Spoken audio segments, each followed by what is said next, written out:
tell y'all? Did you hear it? Did you know? It's Women's History Month, just in case you didn't know. And if you're watching the replay, guess what? It's Women's History Month. But y'all, I'm so excited about today. I'm so excited about what God is doing in our lives. I'm so excited about to see how women are showing up, how women are doing the doggone thing, how women are taking over the airwaves, how women are showing up for each other. It is so amazing just to see how women are growing. We are proving the point that women can work together. Doesn't have to be catty. It doesn't have to be stabbing you in the back. You ain't got to be rolling your eyes and rolling your neck. I am so excited about what women are doing. And I just wanted to drop this. Somebody needs to hear this because I have been dealing with this for a while. And you may have heard me say this before, but I needed to say it again. Know that you are a strong woman, regardless of your background, regardless of what you've been through, regardless of what people say about you or do towards you. Because remember, even Rahab had a bad rap, but she was important. If we didn't have Rahab, guess what? We wouldn't have Jesus. Did you know that Rahab is in the genealogy of Jesus? So that tells me just because you might have started out, I'm not going to say what I want to say because it might be a little ugly and you might take it the wrong way. But think about it. Just because you start out one way, you may have made some bad decisions in your past. You may have made some bad decisions right now in your present. You still have a plan and a purpose. Even like the woman in the well, she had a purpose. She had many husbands or boyfriends or concubines, whatever you want to call it for the man. But Jesus even said, Jesus, she had purpose to have Jesus be able to draw the line in the sand and say, you know, he that is without sin, let him cast the first stone. And see, that lets me know that nobody is perfect. Everybody has a purpose. Everybody has to have something. Even Elizabeth, think about it. Mary had to go to Elizabeth to get confirmation that she was carrying Jesus. You see where I'm going with this? We all have a purpose in life to do what God has called us to do and to truly show up for who we really are. Because when we show up as who we are, show up as our authentic selves, we change the world. Not only do we change ourselves, we change our surroundings, we change who we are, we change the world because we are showing up regardless of what has happened in our past, regardless of who said this, who said what, that.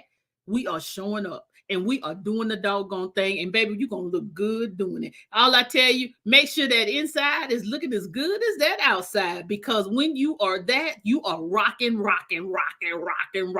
And then you are the true boss that's showing up. Well, y'all, I hope that helps somebody that know that you are somebody, that you have a purpose, that you have a plan. Because remember what I say, look in the mirror and say, oh, girl, hot, you look good. Y'all heard what I said. You better look and you better holler and you better say hot, because that's what we gonna do, because we all getting ready to do the doggone thing. All right, y'all. Okay, so before I get too geeky, before I start acting like really bad, I got somebody on the show today. He's getting ready to shock you. Let me tell y'all, honey, let me tell you, I have been watching them for a very long time. And I said them, even though it's not a them anymore. And she is independent because, you know, it was just something about watching the show and I actually went to the restaurant, my cousin and I, and then I bought the cookbook. And so you couldn't tell me that I wasn't a cousin. So before I bring it on, because honey, I was trying all the recipes. You better tell somebody. I was showing up with the recipes on my cake plate like I made it up myself. Honey, I was the cousin that they didn't know. But today, y'all, in celebration of Women's History Month, in celebration of just being able to show how we can be survivors, no matter what we go through, no matter what is happening around us, y'all, I got my special guest in the studio with me today. It's none other than Miss, guess what? Get ready! Miss Gina Neely! You're so funny. I am so excited to have you on the show with me. Thank you for joining us here at Conversations with Deborah Franklin. I know that's real creative for a name of a show, but hey, I did that. That's okay. Do you, as I say, do you, boo? And you know, I just have to tell you one thing that used to make the show for me is when you would say, about the red crushed red pepper flakes. You got to get a little with it. Oh, that was my thing right there. I used to wait for that. I used to wait. I just want you to, and then now you are doing something new. Um, Mhm. Tell the people about what you are doing new now, because I was all geeky about that too. Because I was like, oh my God, come on, honey, come Yeah. on. So I was really blessed to start a job in my hometown. It's Bluff City Life with Gina Neely. It is a lifestyle show. We talk about everything that's good in the city. We highlight businesses, we highlight nonprofits, anything that's positive and forward thinking and forward moving. We highlight any of that. That could be from design, interior, furniture, whatever, anything you create, anything that you want to share with the audience and get your name out. So I feel like I'm operating as a conduit of bringing fresh ideas and information to people. So I still feel like I'm in my calling, if you will. I still feel like I'm in that same lane, but it's just I'm not cooking. Like I do have chefs that come on and we talk about it, and people and it's always like they're so just really so sweet to say how I touched them and admired them and. So it's nice. I like it. And the good part about it is I'm home. My mom is 85, so I can be here. I'm not traveling as much because I'm a new GG. And if my daughter needs me, I gotta because that he part right there. that That part. So, part. I've been blessed. I mean, and it's not oftentimes it's rare that you can kind of land in a space where you can kind of still live your best life, but not at the hectic or the pace. And it works perfectly for me. It is the right pace, the right time. That's how I feel like I'm sitting in the right seat. I love it. I love it. I love it. And one thing that's really that I look at, and from the outside looking in, Mm-hmm. you went through a transition. Most So are. what advice what advice would you give somebody that got the career going, got the career, everything is going, not necessarily even in TV, even in the limelight, but they had this, they were going good, and then all of a sudden something happens, they have to transition, and they have to reinvent themselves. Mm-hmm, mm-hmm. What advice would you give them if they are going through that? Actually, when you talk about that reinvention, because oftentimes too, we just came out of a pandemic where a lot of people had to do a pivot or a shift, if you will. So I think it's important that we take the time to sort of don't feel so compelled to be doing something right away. If you're coming from a big life, because I came from a really, really big life, and I realized the sacrifices and the things that came along with that. But at this point, at this season in my life, I don't want to be running hectically like that. I wanted something a little slower pace, but something that I really still enjoyed. So I would just always say, think about what you want to do. Don't be so hasty and move too fast. Know your price, know the time that you want to spend doing it, but also try to remain true. But the most important piece to that is that you have to keep moving. You have to, no matter what you feel, because that little inside voice and that little voice that talks to us all the time is not necessarily saying what we need to hear. So it's important that you stay in the lane of hearing that inner voice and just being still and being comfortable being still with that, and let God just move in you all through you. Let him talk to you. Just sit with it. And I'm telling you, if you sit with it and you ask God and you be intentional about what you need and you pray big, God will make it happen big. I love it. I love it. I love it. I love it because I'm all about the prayer of being of intentionality. Because so many times people say, "Oh, I pray all the time," but what are you praying for, baby? That's why Correct. you ain't Yeah. seeing nothing happening because you're not being specific. You're not being Um, specific and you may not be thinking big enough, you know? and I think that might be the biggest thing right there. No pun intended. It's like Mhm. we might not be thinking big enough because a lot of times we don't think so big because we don't expect it to happen. Or That and then we're trying to survive. A lot of times we're in survival mode. So we need to get something happen. We need to get something moving. So, but even in that, there's a reason why you're in that space. Sometimes mm, God has to slow us down to get our attention. And I tell people all the times, I would have not even imagined my life would have been like it has been. I mean, I went through a very big life and then I made the choice to walk away because I knew that in my heart of hearts, it just wasn't going to heal. And I couldn't do it by myself. And it has to be two willing participants. And I can't save a soul in that regard. You got to want to have the soul to be saved. You got to give it to me a little bit. We can work on it together. But I'm just telling you, I think oftentimes we go through life just trying to appear to be happy, mm. appear to be content, appear, we get caught up in what we're supposed to look like as opposed to how we feel. and what's really happening. We want to paint the picture. And that's what social media has done, because they create a narrative for you, and that's not even your story.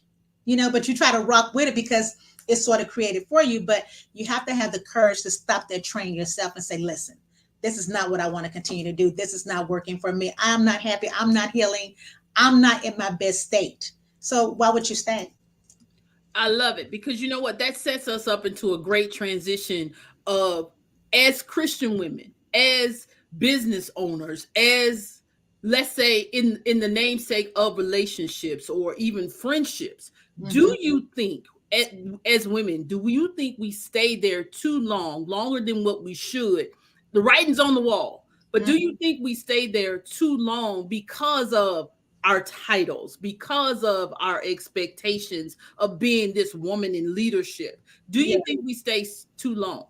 I definitely think we stay too long, and we can stay too long in a lot of our relationships, but specifically in a marriage, especially if the couple is working together. So we have to think about, tearing things up. We think about the family, we think about the kids, but we don't look at the situation. And if you can go in and talk about it, and you have a spouse that is open to conversation, open to do the work, because you got to do the work. You can't just talk about the work. You got to do the work. But it comes down to us just not wanting to start over. The age I am, oh Lord, I put in so much time, so I might as well stay. You can't imagine, people tell me all the time, like, you've been married for 24 years. I mean, at that point, that's most of your life. And I said, but I got some more life to live.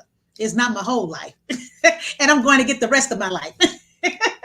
you know but I it's love amazing it. that women say that to me all the time. That was the one thing I really found that was really hard to hear and receive, was that women sort of attacked me for trying to get my happiness. And now we're all about self-care and living our best life, but I was trying to do that back then before it was popular, but I was chastised for it. So I really have to make sure I stand strong on my faith. I ask God how to move, if this is for me. That's why it took so long for me to leave, because I was in turmoil with myself about my decision. And when I'm in turmoil, I needed to be still. So I stayed longer because I was trying to be still, to listen to God and let my steps be ordered.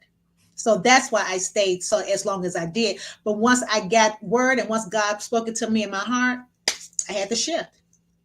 I love it. I love it because sometimes we are afraid of the shift. We are afraid Absolutely. of. And it's not, let's be clear, the shift ain't easy.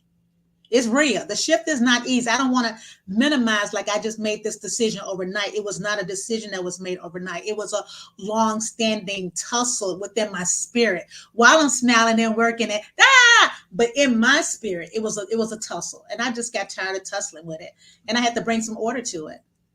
I love it. I love it. I love it because so many of us are in that space and we are dealing with that age card. And I tell everybody, you know what? 50 now ain't our mama's 50. It ain't our grandmama's Come 50. on now, And yeah. we don't even look, when I look at pictures of my mom or even think about when my mom was in her 50s, I'm like, we don't dress like that. We don't drive like that. We don't show up to church like that. Because how many hats you got that you wear in the church? Right, I ain't got exactly. none. I don't either. I haven't had either. I got But a little headband every now and then. When we have to wear a hat, I put my little headband on. right, right, right. I'm not a hat girl. And it's like we even serve different. And opportunities have been open for us. And I want to ask you this because you talk about staying so long. You talk about how you had to transition. But I also want to talk about what we all deal with as women, Hmm. the weight gain, the change in the lifestyle, because you actually talk about how you made even a lifestyle change in how you eat and how you do that. So Hmm. what are some tips that you would give to somebody that needs to do that lifestyle change? Well, let me tell you, I had an older lady, because I'm very big on my older ladies. Like, I go to my mom's. I'm that girl who believes, listen, like, learn to listen from my elders. I don't like read a lot in that regard. I like to talk and get the wisdom like right in my face.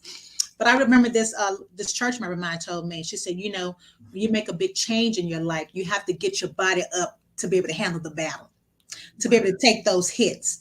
And that's really why I started working out. And then it just so happened I had the opportunity to work with the George Foreman campaign for the weight loss. So, and I was just like, well, look at God. Now, he presented this opportunity to me that just includes me. George Foreman did not want to hire us as a team. They just wanted Gina Neely. So it was almost like it was synonymous and seamless. Like she had given me this conversation, and then now God was giving me this gift. So I was like, that's it. That's it. Like it was crystal clear. So I started eating right, and I had to blog about what I ate, how I exercised, the water I drank, got my mind together. I went into therapy. So it was a full, it wasn't just an outside makeover, it was an inside makeover as well, which you can't really see, but hopefully you saw it in my energy and the way I move. But it was more so of a, it was like a peeling of layers, if you will, and then building back, if that makes sense. Absolutely, absolutely. I like that because sometimes we overlook what our elders say, and that was some Oh, wisdom. That was like 4 words. let That me was tell really you, some honey, strong they wisdom. used to call me Polly Perry because, honey, I would soak it up. I see what them old folk, I just be in their mouth. And they be sometimes, get out of here looking at every word coming out of my mouth. Get on out of here. I'd be like, I'd be trying to steer around the corner. Absolutely, Because absolutely. they've lived the life. You know what I'm saying? This Hmm. is my walking experience right here. This is my walking lesson. And I think oftentimes we just don't look at our elders as for that wisdom and their gift. And that's what food does. When you're making a pot of greens, you're picking greens. That's how I heard my best stories in the kitchen at my great great grandmother's knee. And I watch her stir Absolutely. and add seasonings in and, cooking, and she'll tell you, smell that and taste a little of that. That's how I learned to have a love for food. So that, kind of took it over into my life. So that's how I showed love. I love to cook in that way, to feed you a meal as an offering to you of my work and my love. I love it. I love it because I did the same thing with my grandmother. Because I remember when she got sick, I was like, "Girl, you can't be dying up here on me." Because I would make jokes. They knew I would come in Yeah. and just be being. I would just be silly. And so, because you ain't taught me how to do pamper serves. You can't be tripping. Right. You got to get yourself out this bed. Listen, and oftentimes we let our elders get away without getting that meat in that lesson. And you Absolutely. can't get it back. Cannot. And it is so, and that's just what makes, I think that is the beauty of those kitchen conversations, those Mhm, kitchen, even though I tell everybody I'm not the one that cook, I just show up mhm. because I said if my mom and my brother gonna do it, why I need to do it? Didn't Because say I couldn't do it. but you're adding some seasonings too in there. It may not be stirring the pot, but you're dropping some wisdom, some little nuggets, Absolutely. or gaming, or it's just a change, an exchange of conversation. Yes, and those and those are some times that we cannot we just can hold on to and just savor in it. And one thing we got to ask you this too. What? Are pigs still your favorite item on the No, I Okay, haven't, good. I haven't eaten pork in ages. Like when I say I changed my life, I changed my life. I don't even eat pork or beef. So Uh, yeah, so I don't do pigs anymore. I kept my really special ones, of course, okay. like the ones somebody gave me like 14 karat gold, were my really extravagant ones. So I kept those, but the ones I used to just have like a plentiful pig room, Mhm, mhm. and then other things I donated to charities for auctions so they could raise money for their organization, things that I believe in. Oh, Mhm. that is awesome. Yeah, but it can't Awesome. consider it ain't gonna earn nothing sitting in the look. That, Honey, you can make some money off of it. Go ahead, honey. look, please and thank you. Please and That- thank you. Exactly. It's a purging all the way, but they get something good out of it, and it helps everybody. The I good love it. I love it. I love it. And I am so excited about what you are doing now because it is such a motivation to other young girls, other young women that aspire to be, on Food Network, on, Mhm. on local stations and working because I was sharing with somebody in an interview. I said, I didn't have the Oprahs and I didn't or anybody I could relate to on TV growing up. So Mhm. now to see all of these women of color Mhm. just popping up everywhere is like Everywhere. now our girls don't have to think, oh, and then wait a minute, and all sizes. So our girls don't have to think And our crowns are our crowns. that part right there. Yeah, They yeah. don't have to come on trying to feel a certain look. They can just be the authentic self. And that Right. is so great. And I appreciate you for doing that and And showing that's up in how that space. time has really grown, because I can remember when I first started Food Network, they didn't know what to do with my hair. I mean, my skin matched the cabinetry. The lighting had to be changed. So when I say we were like a trailblazer, one of the first for breaking in all of that, and I wore jewel tone colors because I was dark. And I'm not really considered dark to some people, but for them, that was dark. So it's just interesting how colorism and ageism and sexism plays a role in those kind of industries. And it's all about what you look like. So you can easily get caught up in that world. But I thank God that I was always kind of had confidence. Even as a little girl, I was always, just the bubbly one. And Never worried about that. I didn't have those kind of issues, and I tried to make sure I passed that on to my daughters as well. Because see, I have daughters, and it's important for me that Mm, my daughters see what healthy love looks like. absolutely. I never cried in front of my daughters. I didn't realize I was doing them a disservice until they told me. And then I thought about it. I didn't let my girls see me broke, and I was wrong for that because I needed them to see me in every form of my life and way life happens. Because life is just life and it unfolds. But I tried to protect them from certain things when I realized I was doing a disservice to them by putting blinders on them because they needed to see so they would know how to handle themselves if need be. They would know what they need to ask for. Open your mouth. The closed mouth does not get fed. He cannot read your mind. Say what you need. Don't vary from this. Your goals are your goals. Your standards are your standards. You don't have to change those for anybody. If they don't measure up, then maybe they're not for you. But just being able to live in the fullness of life and enjoy it in the fullness of it, not certain parts. So we know we're always tearing things apart, but in the fullness of life and love. That's love should be exciting. Love should be beautiful. Love, I mean, it does have its moments, yes, but you work through those because you want to get to this other side of that good love, you know? I love most definitely. Yeah. We all want to be loved. We all want to be Absolutely. loved. Absolutely. It's just different for me now because I am a public person. So it's Hmm. difficult for me to date, even, to navigate that. I was dating this guy, was really nice, matched everything, took everything, but he just talked too much, was telling everybody who he was dating. If I get somewhere, everybody looking for me. I don't like that. Let people just meet me where I am. You don't have to run my resume down to anybody. I don't run my resume down. I don't name drop. Just let people meet me where they are and let me meet them. But it was just always like a big production, and unfortunately this didn't work out because I don't like energy. I don't move that way. I love it because sometimes it's okay to fly under the radar. Oh, Everybody don't have to know your business. that part. And that was the toughest part because people felt like they knew my business. So they Mm, felt like, I mean, essentially they felt like I was a fraud. mm, When I was just dealing with what life gave me with the tools that I had at that time. I know better now. I know absolutely. better now. I didn't know then. I did the best I could with what I knew then and still kept my mind together. You know what I mean? So I Hmm. think we can judge a little too harshly sometimes because you're not necessarily walking in that person's shoes. You may see them for a bit, you see them every day at a certain time on your TV, but you don't truly know that person.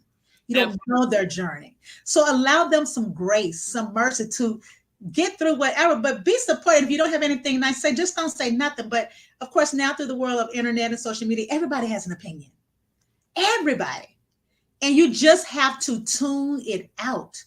I'm talking to young girls on the 25th. They say yes to the dress. These are young girls who going to the prom for the first time and they're having dresses supplied to them and they have like nails and hair done. Girls who couldn't afford it normally. So we want to Mhm. make sure they have a good time.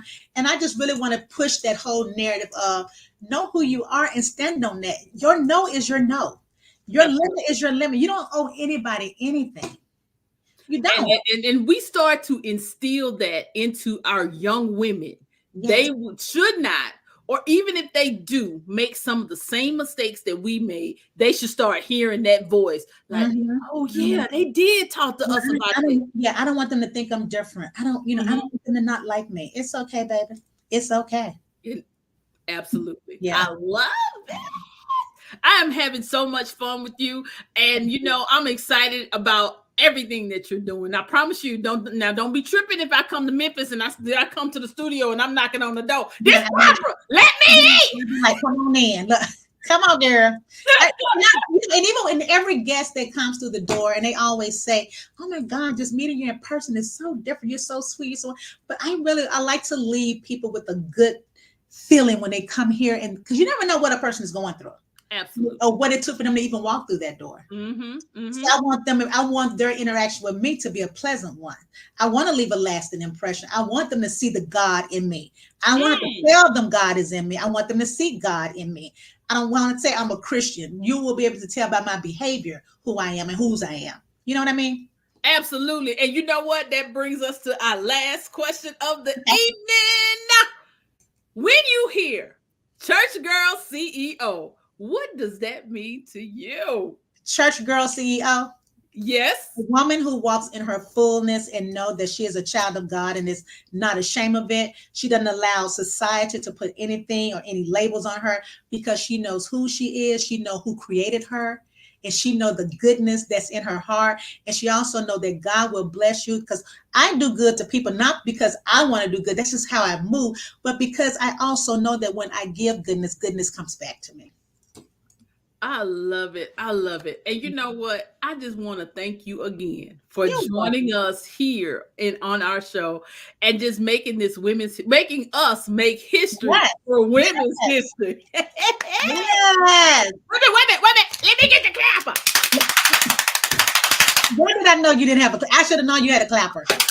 You have such a good personality. It's not often I find people that match my energy.